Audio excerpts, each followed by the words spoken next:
kita mulai. Assalamualaikum warahmatullahi wabarakatuh. Alhamdulillah. Alhamdulillahilladzi hadana lihaza wa ma kunna linahtadiya laula an hadanallah.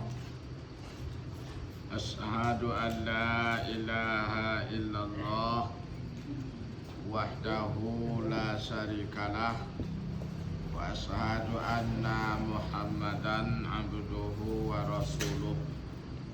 Allahumma salli ala sayyidina wa nabiyyina wa maulana Muhammadin sallallahu alaihi wasallam. Usikum wa nafsiya bitaqwallah. Ittaqullaha haqqa tuqatih wa la tamutunna illa wa antum muslimun.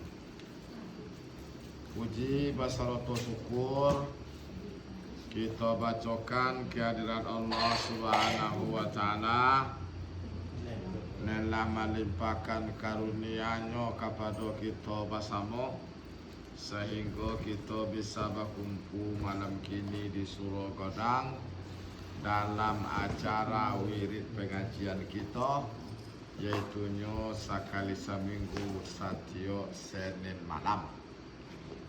Salawat berkaitan dengan salam tidak pernah bosan kita berkirim kepada Nabi kita yang mulia, beliau yang berbapak kepada Abdullah, beribu beliau kepada Siti Aminah, yakni Nabi besar Mustafa Muhammad sallallahu alaihi wasallam.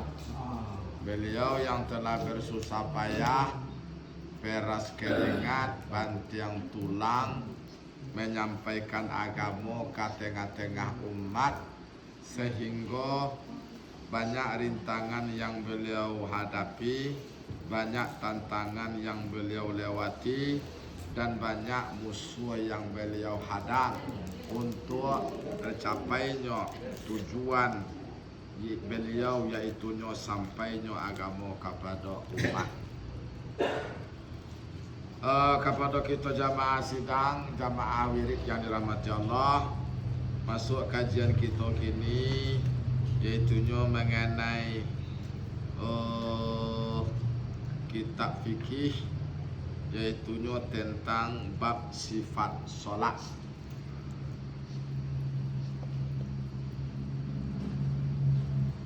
Bismillahirrahmanirrahim. Arkanuha salah satu asyarah. Rukun solat itu ada 13. Di pokok rukun sembahyang 13. Wa fir raudati, namun di dalam kitab Raudah sab'atu asyara. Di situ terdapat rukun solat itu 17. Di kitab ko tadape rukun solat 13, di kitab Ar-Raudah tadape rukun solat itu 17.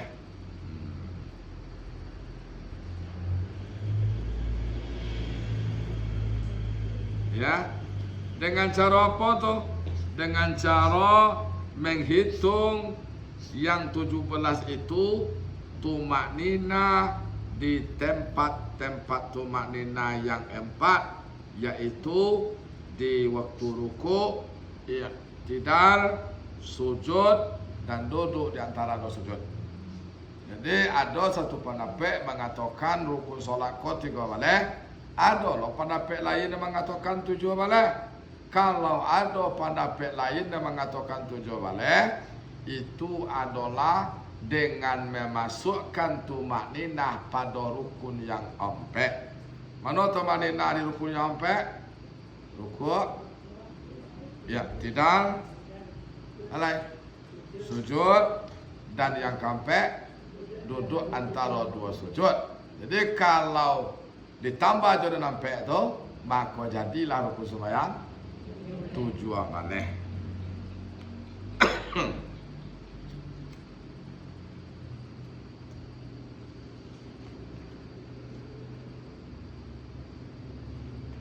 An-niyatu. Nah, itu yang pertama. Yang pertama rukun sholat itu adalah niat. Niat.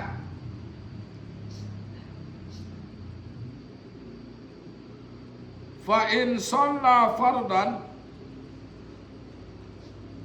jika ia mengendaki, jika ia menyelaksanakan sholat fardu, jika seseorang melaksanakan sholat fardu, wajaba qasdu fi'lihi, maka wajib menyengaja memperbuat sholat fardu tersebut. Ada unsur sengaja kita untuk melakukan sholat itu. Kalau kita melaksanakan sholat fardu. Yang kedua, wa ta'yinuha. Yang kedua, menjelaskan sholat yang dilaksanakan itu.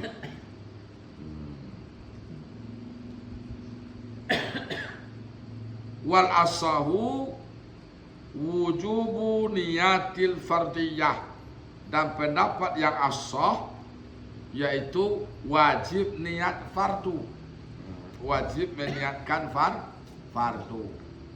Kalau tiba usalli apa bunyinya itu? Usalli fardad zuhri arba'a rakatin adaan lillahi ta'ala. Apa kecek kita dalam hati itulah dan niat itulah. Itu lapas niat baru. Lapas niat itu dibaca sebelum kita sholat. Dan niat adalah di saat kita mulai sholat. Bila kita mulai sholat, takbir. Di dalam takbir itu kita baca niat dalam hati. Tak dimuncul niat dah. Dan muncul itu baca Allahu Akbar. Cuma dan niat dibaca dalam hati. Di mana awal sholat tadi? Takbir. Di situ kita pasang niat. Yang mana niat itu adalah ungkapan yang ada dalam hati. Aku sembahyang fardu zuhur. Aku sembahyang fardu isya. Aku sembahyang fardu maghrib.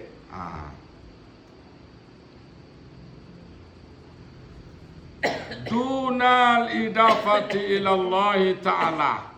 Tidak wajib mengidafahkan, tidak wajib mengidafahkan kepada Allah Ta'ala. Jadi artinya membawa lillahi ta'ala tu tak perlu dah. Nanti go tu ya perlu tu. Kasat aku sembahyang alai farda, mengecekkan sembahyang fardunya alai. Sudah tu mentakyinkannya, menyatakan sembahyang dibuat tadi zuhur. Aku tidak berpertiga. Membawaan karena Allah tak wajib dah tu. Mengecek 6 rakaat tak wajib dah tu.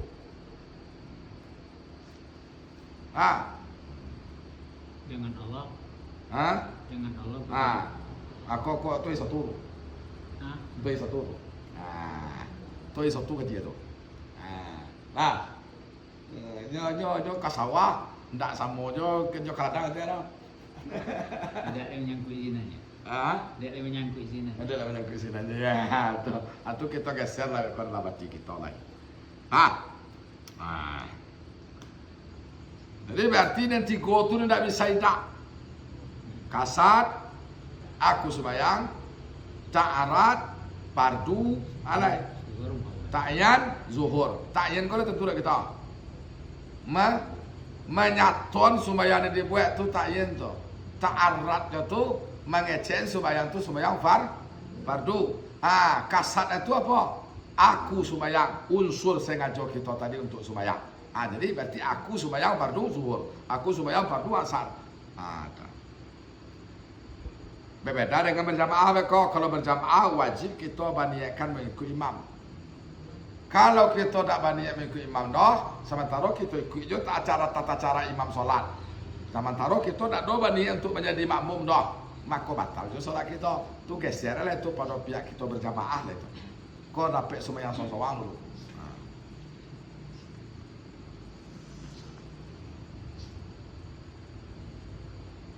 Wa annahu yasihul qada'u biniyatil qada'i wa aksuhu. Dan bahwasanya sahlah ada yang tunai dengan niat mengqada maupun kebalikannya. Jadi boleh kita membawa adaan sementara sembahyang itu keadaan, atau boleh kebalikannya. Kita mengqada kita niat adaan, boleh ya? Tapi itu berlakunya apa? Iaitunya pada pihak kita tidak tentu dengan waktu masuk. Dalam artian apa? Contoh, anggapan awak waktu zuhur lah habis. Nah, anggapan awak waktu zuhur lah habis. Kalau lah habis tu zuhur, kita lu sama zuhur ada waktu zuhur lah habis. Ada kita tu. Ada tu keadaan. Keadaan. Ternyata sembahyang kita lain dalam waktu zuhur kiroeh. Sementara niat kita apa jadi? Keadaan. Dan kita paniat untuk keadaan. Niat kita. Ternyata solat kita tadi lain masih dalam waktu zuhur. Sah solat kita. Atau sebaliknya, anggapan kita waktu zuhur lah masih ada. Maka kita laksanakan zuhur sampai rakaat. Ternyata kita sembahyang yang dilakukan itu kirolah di waktu asar. Asar lah sembahyang kita sah. Jadi berarti berlakunya ada niat kada maupun sebaliknya berlakunya kada niat ada, niat kada ada itu bagi orang yang tidak tahu dengan waktu. Nah contoh sembahyang Isya mereka jam 7:30 mereka 7:08. Adaan sembahyang Isya di kita tu atau kadaan? Hah?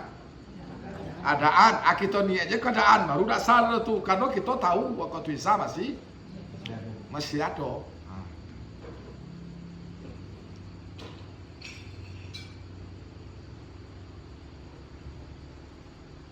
Wa naflu zul waqti aw sababi kal fardi fima sabaqa. Salat sunat yang mempunyai waktu atau mempunyai sebab sama dengan solat fardu pada persoalan yang telah berlalu. Persoalan tadi. Jadi berarti solat sunat yang mempunyai waktu, ia pakai adaan dia bentuk Apa contoh solat sunat yang punya waktu? Solat duha. Bila waktu Tapi matahari abi waktu duha bila? La sama tagak la satatang kapalo matahari itu lebih waktu anu tu. Waktu apa? Waktu duha. Ada nak waktu duha kah? Ada. Boleh ada. Apa bunyinya kalau seandainya kita sembahyang duha 2 rakaat? Usolli sunat duha rakaat ini adaan lillahi ta'ala. Seperti aku sembahyang sunat duha 2 rakaat tunai karena Allah. Jadi pakai tunai lah. Ya tu bu. Dia pakai tunai biasa sembahyang sunat duha bu. Kenapa tambah ilmu kita tu? Jadi sunat yang punya waktu atau sunat yang tersebab itu sama dengan hukumnya solat fardu. Pakai adaan jo. Kira wajib pakai adaan jo. Pakai adaan jo tu. Kalau ada waktunya. Iya. Nah, pakai adaan jo tu.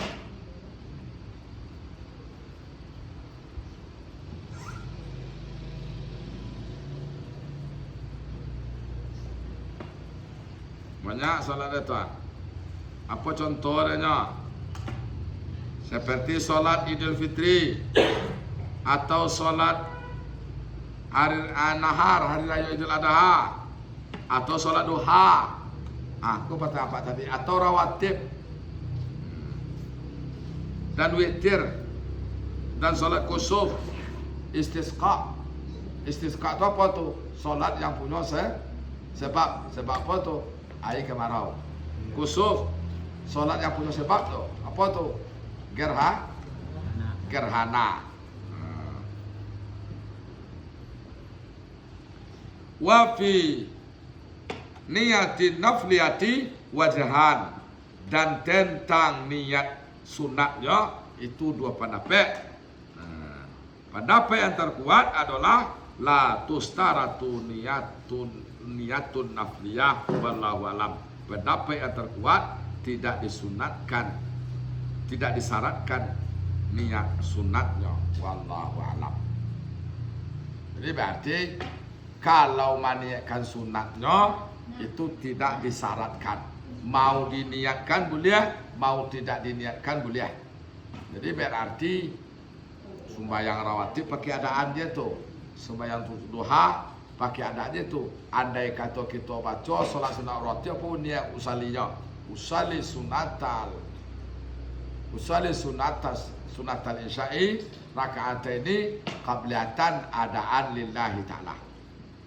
Aku sembahyang sunat Isya 2 rakaat sebelumnya tunai karena Allah. Jadi berarti sembahyang sunat kau pakai ada aja bro. Sunat yang mana tadi? Pertama yang punya waktu, yang kedua yang bersebab.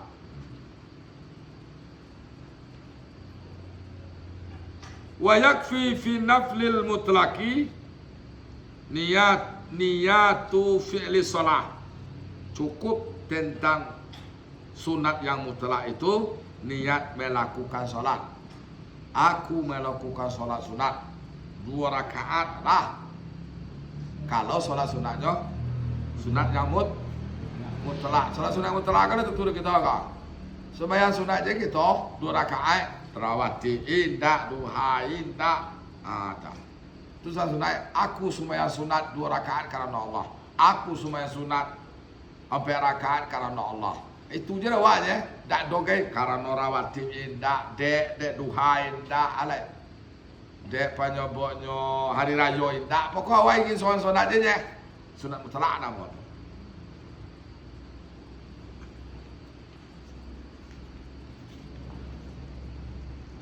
Wa niyatu bil qalbi.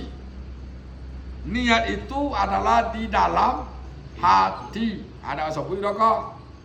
Topek mana bacaan usali kita tapi tak ada niat dalam hati waktu takbir do dasar salat. Salah usali kitanya. Tapi niat lain bertepatan dengan apa yang kita buat salatnya tadi itu. Sah salat. Betul usalinya tapi niat salah, tidak sah salat.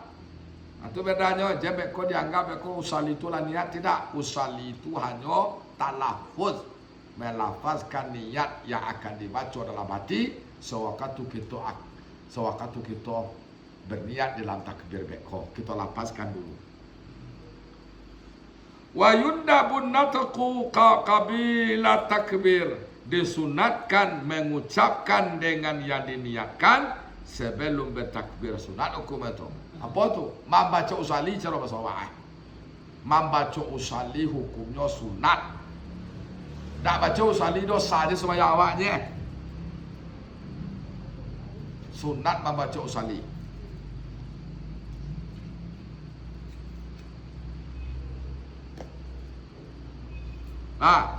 Habis cik rukun tu itunya ni niat. Asani rukun yang kedua adalah takbiratul ihram.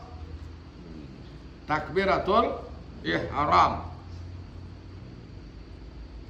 Wa yata'ayyanu 'alal qadiri Allahu akbar. Dan sudah jelas atas orang kuasa takbir itu adalah bacaannya Allahu akbar. Itu dah takbir. Jadi mangkek tangan tu dah takbir kayak tu. Apa hukum mangkek tangan? Sunat. Yang takbir itu apa? Allahu akbar atau membaca Allahu akbar tu itu nak jadi rukun. Tak mangkek tangan dah. Andai kata ada seorang yang sembahyang dah kayak kita, tak mangkek tangannya dah. Allahu akbar. Lihat ada takbir aja. Lain, mangkat tangan ni dak tu dah. Batal tak sembahyangnya? Ndak.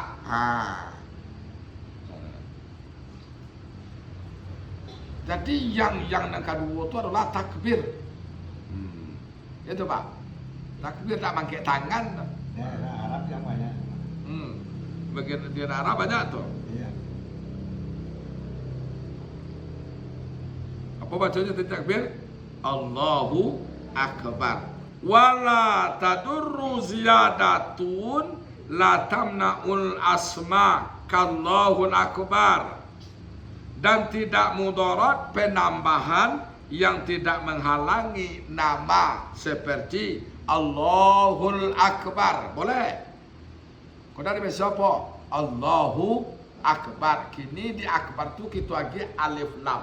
Allahul Akbar. Salah tak? Tidak. Karena itu tidak menghalangi nama takbir.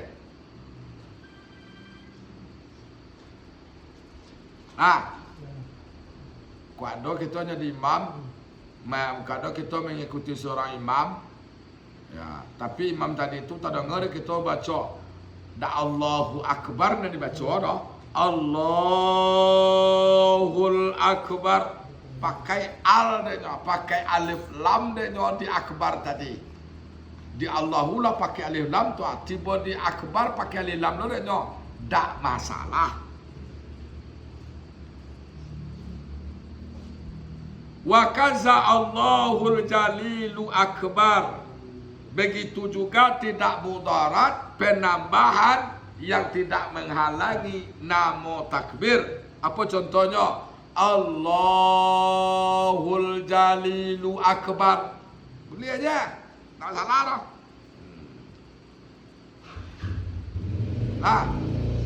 Boleh Allahu Akbar, boleh Allahul Akbar, boleh Allahul Jalilu Akbar.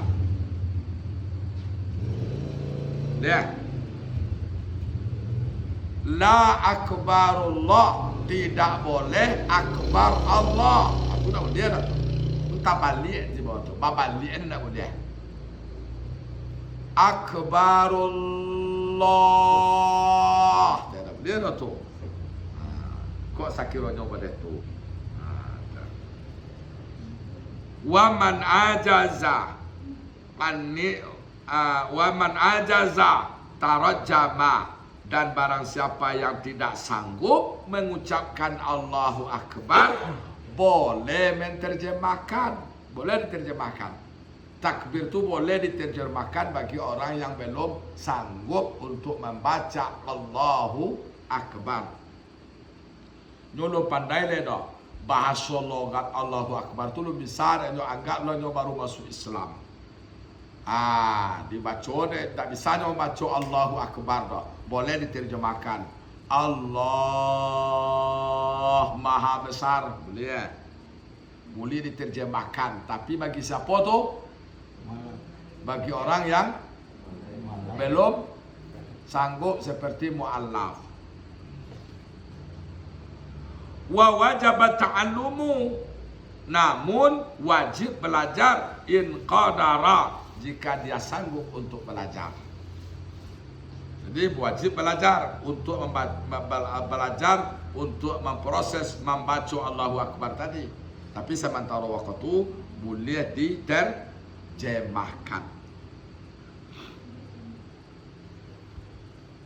Wa yusannu raf'u yadayhi fi takbirihi hadwa man akabaih.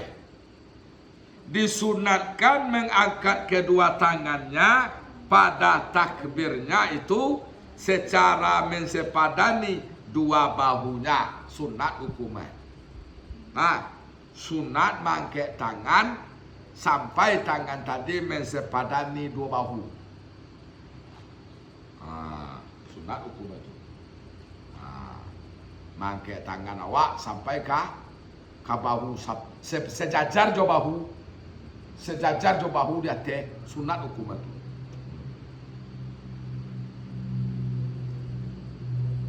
Karena hadis Ibnu Umar, sesungguhnya Rasulullah sallallahu alaihi wasallam adalah beliau mengangkat kedua tangan beliau ya dengan secara mensepadani dua bahu beliau ketika beliau memulai sholat. Aku dah lihat Nabi itu mangkek tangan beliau sepadan jo bahu beliau sewaktu beliau kama mulai sholat.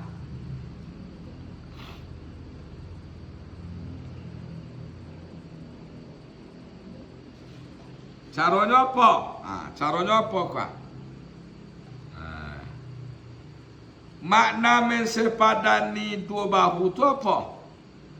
Mensepadani ujung terpi anak jarinya akan dua telingo yang bagian di atas sejajar ujung jarinya dengan daun telingo sebelah kanan. Artinya setinggi apa telingonya setinggi itu ujung jarinya. Adalah ibu jarinya dan ibu jarinya adalah sepadan dua lubang telinga. Ujung jari sepadan dengan daun telinga sebelah kanan. Ibu jarinya sepadan dengan lubang telinga. Sepadan dengan dua. Dua telapak tangannya sepadan dengan bahu, sejajar dengan bahu kata. Ya tak? Tak boleh di atas, tak boleh di bawah. Jadi apa ya? Tangan tu tangkeknya ujung jari tu sama tinggi dengan daun telinga. Putangan kita sejajar dengan lubang telinga. Telapak tangan kita pol madok kaki belat. Tak boleh merdeka tu. Berarti tak madok kaki belat telapak tangan nama tu. Memang merdeka. Itu merdeka di dalam fikih.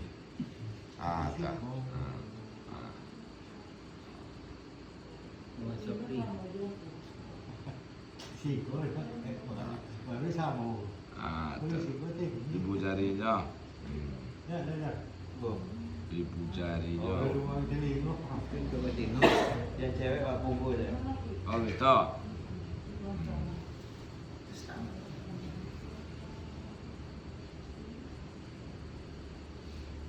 Ya. Betul. Bagaimana yang cewek Ya. Kalau bagi perempuan dengan sekilo-kilo tidak bergerak siku. Allah, ya sudah. Tak bergerak siku ada suara. Siku mata ketolok kata. Itu je tu. Tu kalau perempuan. Tak boleh kembangan dah. Kalau perempuan, kalau kita laki-laki, yo diangkat sabi-abi tangan kata. Tapi kalau penusi, siku kita di posisi usuk tetap angkatlah jadi tangan lah. Jadi kalau menurut kajian fikih bukan kita menyalahkan bagi kaum bagi hambali iko yang dipakai ya kok cara takbir perempuan yang dipakai untuk laki-laki. Kepada itu dia itu. Ya kan? Tapi kalau di kitab kok itu adalah untuk perempuan, kalau dia laki-laki sampai ke telinga.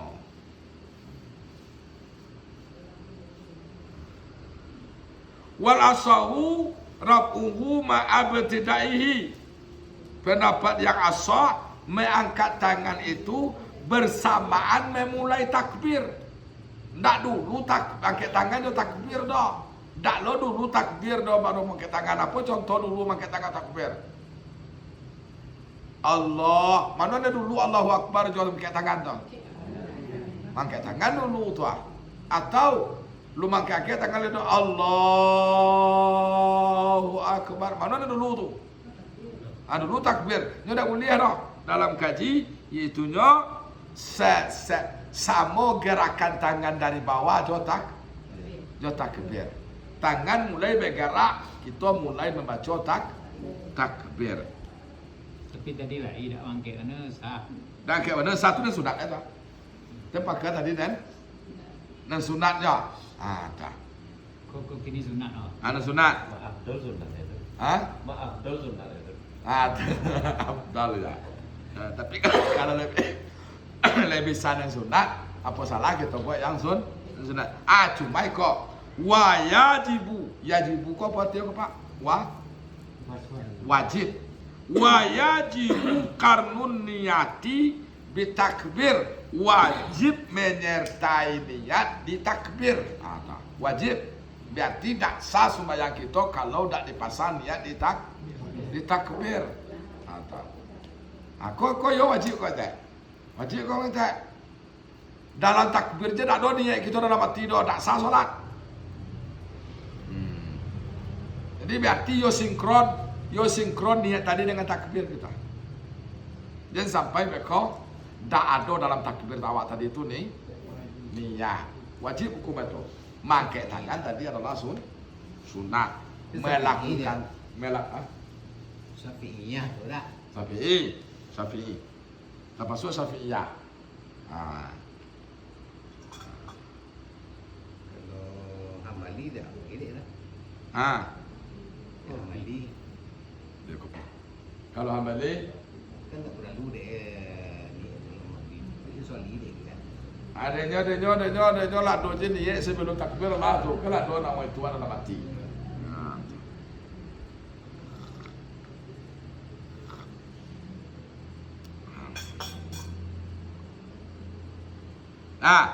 Wakilah yakfi bi awalihi. Menurut satu pendapat, menurut satu pendapat cukup di awal takbir. Lado je niat di awal takbir lah tu. Itu pendapat. Satu pendapat. Jadi dalam artian apa? Pendapat Ahmad bin Hambal itu menurut mazhab Syafi'i adalah pendapat yang lemah. Pendapat yang terkuat menurut mazhab Syafi'i adalah dilaksanakan niat tadi sewaktu kita mengucapkan lafaz takbir.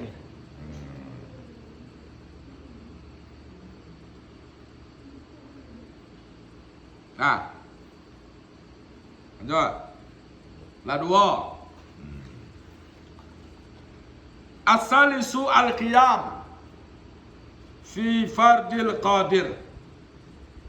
Rukun yang ketiga adalah berdiri pada solat fardu orang yang sanggup. Dalam artian maksudnya sih kalau sembahyang yang fardu wajib hukumnya tagak dia orang yang sanggup. Tapi kalau dia orang tidak sanggup boleh dia duduk. Tapi kalau sembahyang sunat boleh duduk walaupun sanggup tagak. Itu beda. Sembahyang tarawih 20 3 witir. Awak lain tolak tagaknya duduk je sembahyang awak. Sah tak sembahyang? Sah. Kalau sembahyang fardu dak tolak dia awak duduk dah. Dak tolak dia awak tagak dah duduk awak. Sah tak sembahyang awak? Sah. Kalau dak tolak dia awak tagak duduk awak pun sembahyang sah. Kira sembahyang dia fardu ko dia awak lain tolak tagak je. Babo je duduk apa sembahyang awak? Tak sah dah. Itu beda.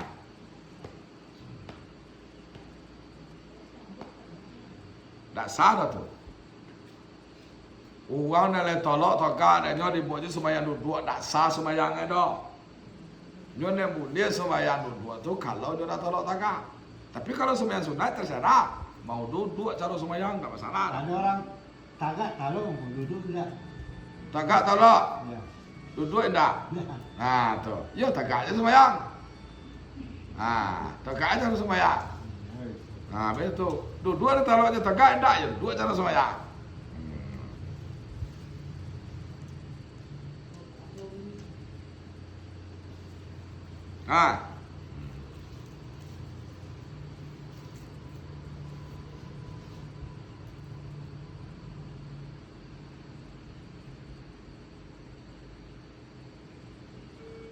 Perkara duduk tadi tu. Ini cek puisi lah. Mana sih? Ya. Sebagian ada saya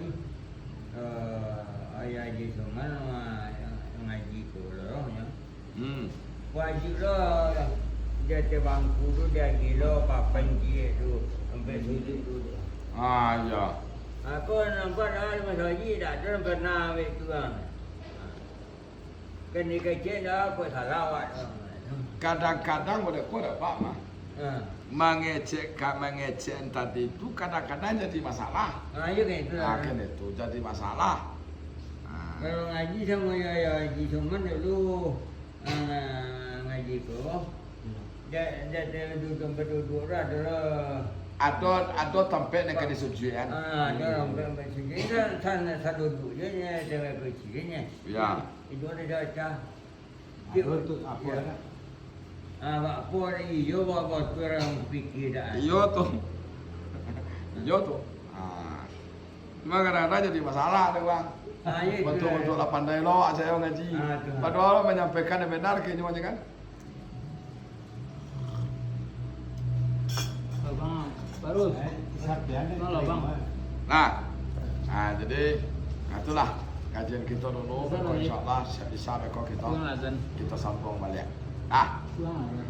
Akhir kalam wabillahi taufiq wal hidayah. Wassalamualaikum warahmatullahi wabarakatuh. Waalaikumsalam.